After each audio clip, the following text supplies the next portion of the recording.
Scaffolding is so important for us as teachers because it's something we're always doing.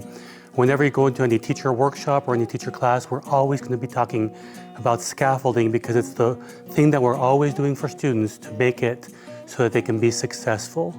So think about scaffolding as something that equals student success. When I think of scaffolding, I always think about when I was with my daughter and I was trying to teach her how to ride a bike.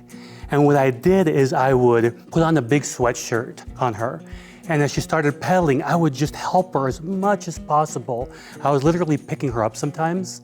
And then as she got a little bit better, I would correct a little bit less. And then finally, you get to that point where she's just riding on her own and she doesn't even know it. Think of scaffolding like that. Scaffolding comes from the idea of when you're building a structure, you have scaffolding planks around it to support. So that's what we're doing when we're scaffolding for students. We're supporting them for success. So for example, when we talk about reading, we want to activate a student's background knowledge before they start with a text. Why do we do that? Because we want to warm up their brains.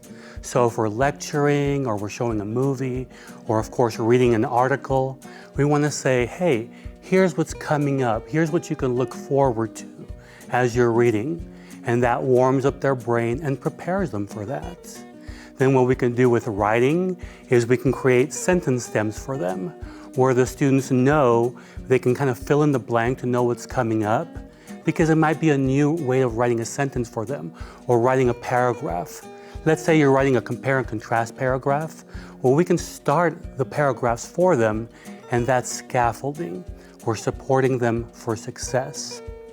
And then when it comes to assessment, we can do things like give students a rubric so they know exactly what's expected at the completion of that task.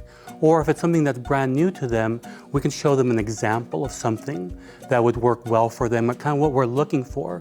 Because what we don't want from students for them to not know what's expected of them. And scaffolding helps them through that process so that they can have success. Office hours can help you scaffold your own success. Like and subscribe to keep learning.